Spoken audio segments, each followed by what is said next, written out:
Bom, a segunda parte da aula é para a gente falar sobre a nutrição das bactérias, tá? A parte da reprodução nós vamos ver na próxima aula, como ela se reproduz, mas hoje nós vamos dar atenção mais à nutrição das bactérias.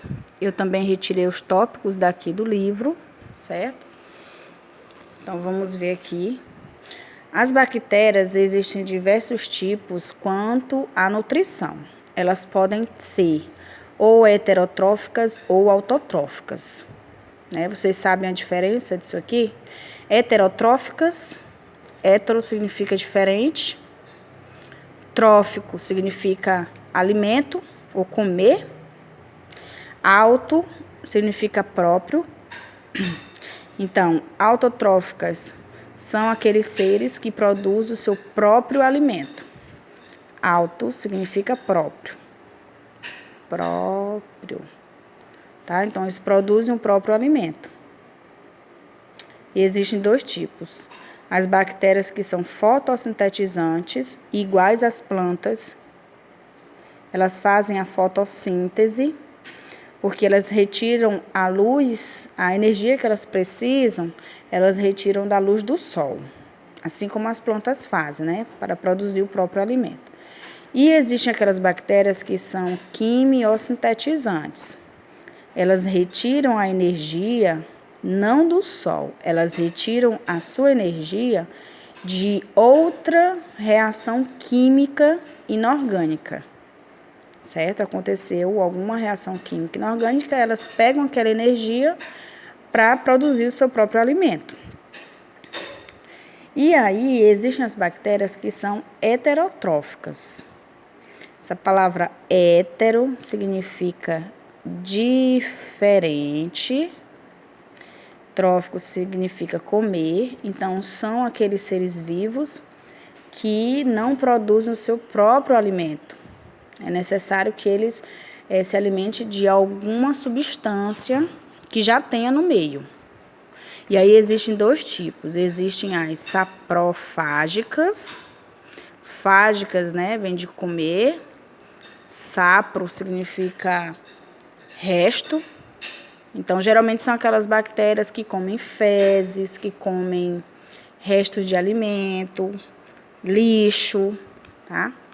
E parasitas são as bactérias que se alimentam de tecidos humanos ou tecidos de animais. Elas parasitam as células e ali elas retiram o seu alimento daquele tecido vivo. Ok? Então, são esses quatro, né? 1, 2, 3, 4 tipos de bactérias quanto à sua alimentação. Certo? Quando as bactérias elas são heterotróficas, elas podem ser de 3 tipos. Elas podem metabolizar o seu alimento de 3 tipos, né? Elas podem usar o processo aeróbico, que é quando ela utiliza de oxigênio no seu metabolismo para quebrar a glicose, para que ela se alimente. Existem aquelas bactérias que são anaeróbicas. Esse AN aqui no começo, gente, significa não. Ao contrário da palavra anterior. Elas não utilizam oxigênio, mas elas podem ser facultativas ou obrigatórias. As anaeróbicas facultativas são aquelas que podem ou não utilizar oxigênio. Então, tanto faz, ela pode sobreviver num ambiente com oxigênio ou sem oxigênio, certo? Elas podem usar oxigênio. Quando elas não utilizam oxigênio, elas fazem a fermentação.